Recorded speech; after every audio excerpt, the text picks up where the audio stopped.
Welcome to Master the Game. I am Juice, and tonight we are going to be talking about the fallout in your campaigns after your players defeat a big bad evil guy. Maybe the big bad evil guy before you expected it. So yeah, let's get into it. We are going to be simul-streaming. We're also streaming over here onto TikTok. So if you're not following me on TikTok, you can go do that. But more importantly, if you are watching on TikTok, you can head on over to YouTube where you can follow me over there, subscribe to my channel. Link is in the bio. So we do these streams about once a week, and we just talk about RPGs. You can also see on our channel that we talk.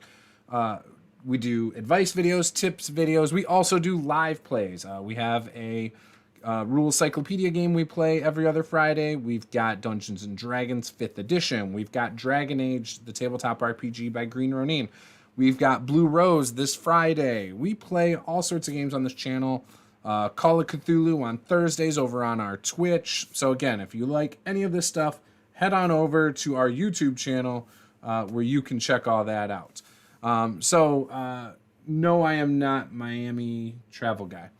But even if I was, who cares? So anyways, with that, the big bad evil guy. So when you start a campaign, you might have a singular big bad evil guy to your campaign that's kind of running things behind the scenes. And, you always run the risk when they encounter your players of them being killed, right? Or subdued somehow, taken in by the authorities, whatever. And how you handle that can shape the whole campaign and impact things for a long time. Now, that is one way to look at this, right? We can look at this from this is your main villain in your campaign, but we can also look at things like just in general. Maybe it's just a really powerful being in your campaign. Maybe it's not the main villain, but it's just a really powerful bad guy. And how would you handle that in your campaign? So we're going to try and look at it from both of those perspectives, what you do in these situations. So I want to start, though, with something powerful in your campaign. So looking at, say, a dragon or a Tarrasque or, a whole litany of things, a demon, devil, whatever. These things can have tremendous power over a region in your world. And so when they are in control, other things are kind of kept at bay, right? So if you have something like a dragon, so you're not... You're good, roll stats. You're good, roll stats. So when you have something like a dragon, though, in your campaign, right, not only is it going to impact the wildlife in the area, you're probably not going to have large game like deer and stuff, or if you do, it's going to be much less, right? You're probably not going to have other loud inhabitants that are going to be living in these same mountain cliffs, right? Because they're going to disturb the dragon. The dragon's going to try and go after him. So in your party, in your campaign, when your party kills that dragon, you should feel some kind of aftermath. Something should happen after that.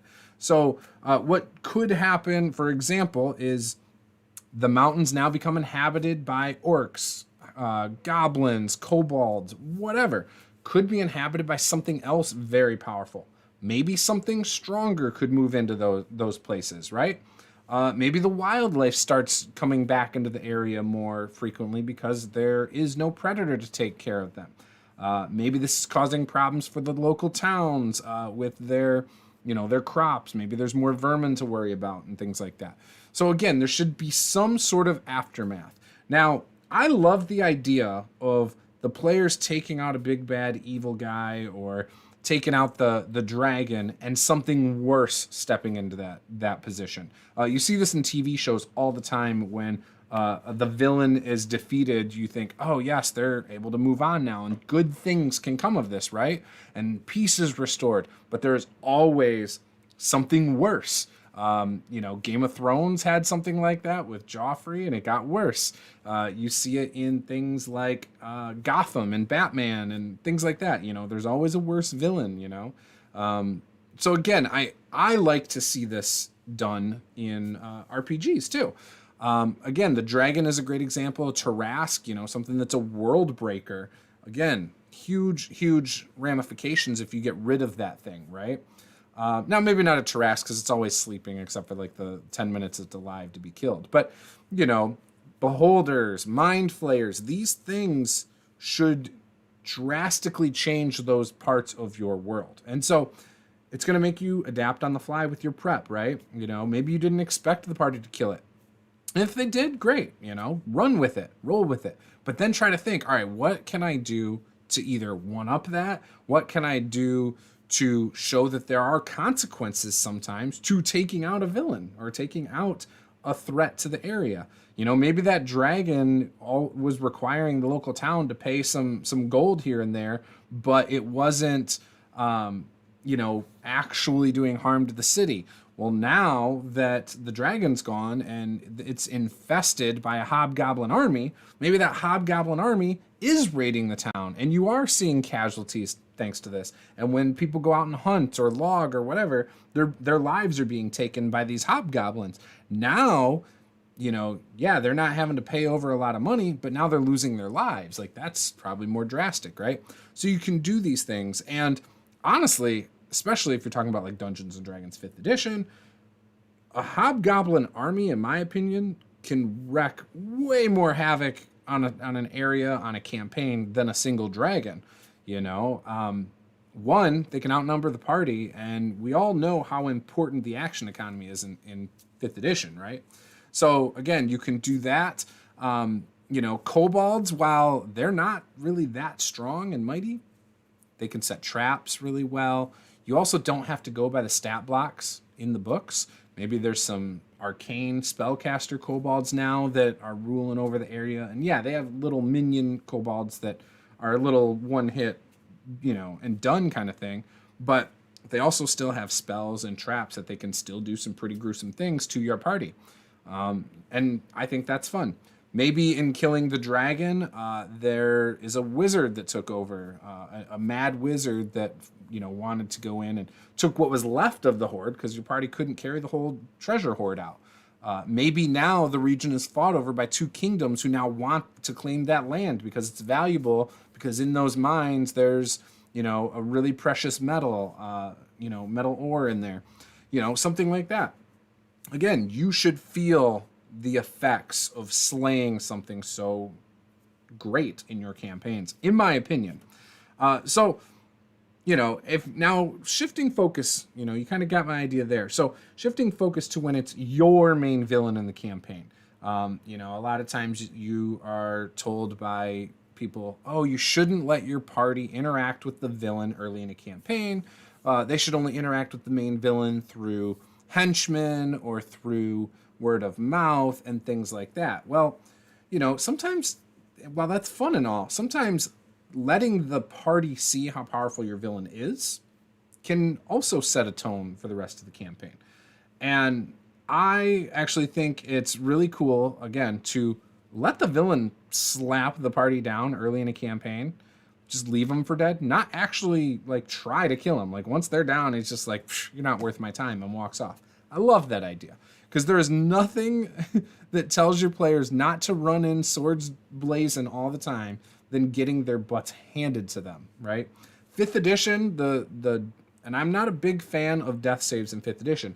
However, I think it does lend itself to, hey, you just wiped all of them down to 0 hit points. They're not all dead because they have to make their death saves, but there's nobody there to save them.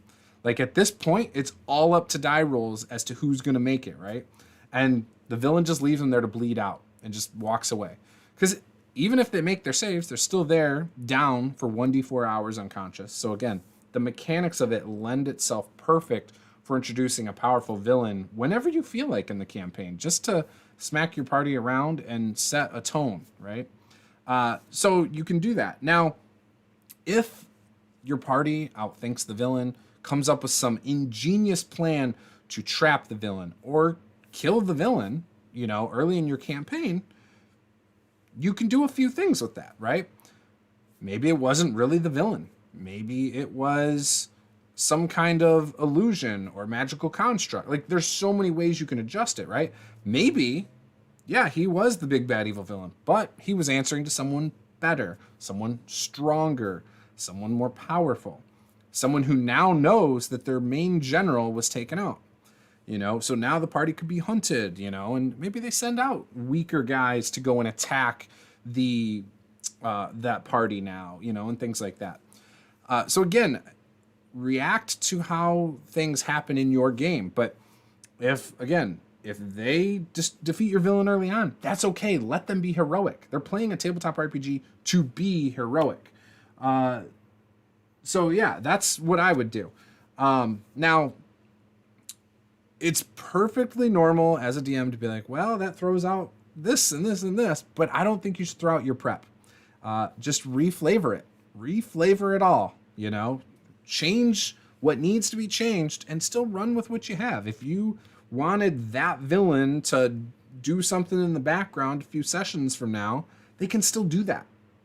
It's just not them. It's now a new villain, or it's the villain they answer to, or it's a whole new guy who steps in to take that place. It's like when you get rid of, like, in old movies and stuff with like the mob and mafia and things like that, you get rid of one family, but another family steps in and claims the territory, right? Starts going and collecting the taxes from the businesses for protection money and stuff like that. Somebody else moves in. It's never back to how your party wanted it to be, where everyone's now, clean to do what they want in peace, right? So again, I think having another villain step into that place, a creature to claim the land or whatever, again, I think you can do some really cool stuff with that. So O'Neill Flynn says, lay the smackdown. Right? That's what I'm saying. So that's what you should do. To me, I think it's fun. I like playing with different ideas. And to me, playing with like a tone of a campaign and going for more of a specific feel you want at times is a lot of fun. And you can do it in so many ways. You can derive ideas from like books and TV shows, movies, and all sorts of cool stuff. Over on TikTok, someone says, I just don't understand people playing nowadays. What do you mean? I'd love to hear you elaborate on it. But yeah, I don't know. So yeah, that's just it. So we're going to be doing another stream in a few days, I think. The next one, just so you guys are familiar with what we're going to talk about, is we're probably going to talk about why use a DM screen if you're not fudging die rolls. So we'll be talking about that. A couple other ones I have coming up is what some of my favorite low-level monsters are in Dungeons & Dragons and why. We're going to also, at some point in the next week or two, talk about games that I have played or tried this year, because I've tried and played quite a few this year. We've had some pretty good luck, especially earlier this year, trying a bunch of new things. And and I always like to try a couple new ones every year. Next year, I think it's going to be Mutants and Masterminds. That's definitely going to be one of the first ones. But we'll talk about that in a couple weeks. We're also going to be talking about monster creation. So we'll be doing that as well. So if you're interested in hearing about making your own monsters or reskinning monsters or reflavoring monsters, we'll be doing a video on that. We're also going to talk about my absolute favorite RPG books that I own. So we'll be talking about those. And something else that I had thought about the other day was, how important to you is it for an RPG system to include its own setting, right? So we're definitely going to be talking about something like that as well. Because again, this is something you see in some rules books where they'll have a setting associated with it. Others do not. So we will be talking about that as well. And I have my own opinions on that. So... and if you want to talk about it now, you are more than welcome to. We are also going to be talking about the importance of rules, the rule of cool, things like that. Maybe misunderstanding rules if you have somebody who wants to cast a certain spell and they misunderstand how it works or if they can do it. So we're going to do a video on all of that stuff as well, and when you should run with it, when you should probably say no, and things like that. So we will be doing a video on that as well. All of that is coming up, and all of this is in the spirit of Vlogmas. So I'm not doing a video every day or anything like that, but I am doing them, throughout the month of December. So, but they also tie into my other series on my channel. So yeah. I hope you guys are having a good night, though. I gave you guys the meat and potatoes of what I wanted to say right up front because, you know, bunch of stuff going on in the RPG community lately, it seems. But, you know, like, for example, we've got a new website.